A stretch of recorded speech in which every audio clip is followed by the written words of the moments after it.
Oh, I should have brought the Poe book here with me. In the beginning there was the Word, and the Word was with God, and the Word was God. He was in the beginning with God. All things were made through him, and without him, and was not anything made that was made. In him was life, and the life was the light of men. The light shines in the darkness, and the darkness is overcome.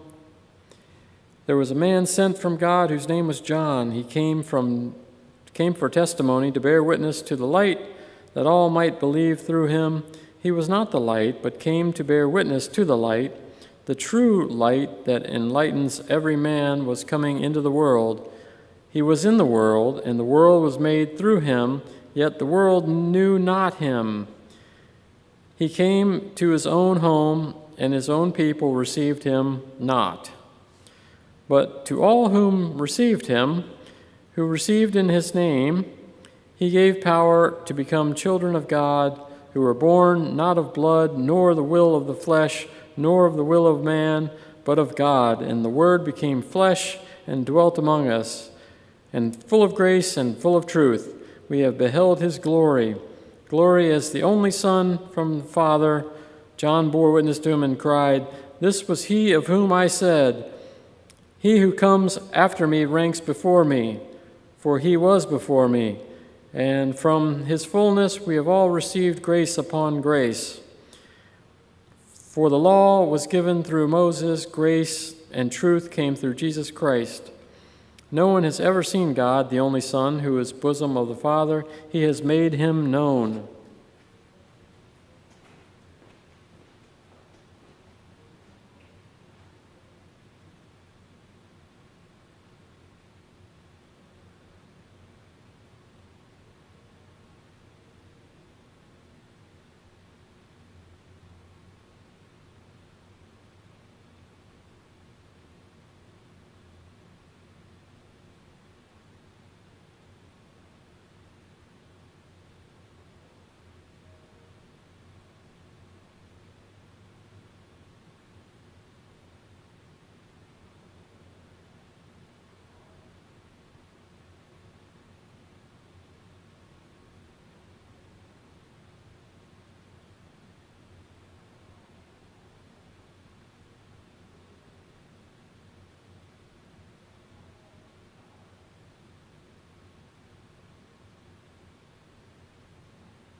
All right, here we go. Pluto was the cat's name, was my favorite pet and playmate. I alone fed him, and he attended me wherever I went about the house. It was even with difficulty that I could prevent him from following me through the streets.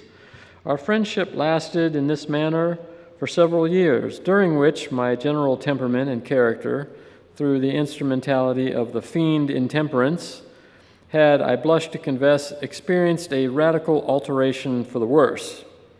I grew day by day more moody, more irritable, more regardless of the feelings of others. I suffered myself to use intemperate language to my wife. At length, I even offered her personal violence. My pets, of course, were made to feel the change in my disposition. I not only neglected but ill-used them. For Pluto, however, I still retained sufficient regard to restrain me from maltreating him, as I made no scruple of maltreating the rabbits, the monkeys, or even the dog, when, by accident or through affection, they came in my way. But my disease grew upon me, for what disease is like alcohol? And at length, even Pluto, who was now becoming old and consequently somewhat peevish, even Pluto began to experience the effects of my ill temper. One night, returning home, much intoxicated from one of my haunts about town, I fancied that the cat avoided my presence. I seized him, when in its fright at my violence, he inflicted a slight wound upon my hand with his teeth. The fury of a demon instantly possessed me. I knew no longer myself. My original soul seemed at once to take its flight from my body, and a more than fiendish malevolence, gin-nurtured, thrilled every fiber of my frame. I took from my waistcoat pocket a penknife, opened it, grasped the beast behind the throat, and deliberately cut out one of its eyes from the socket. I blush, I burn, I shudder when I pen the damnable atrocity.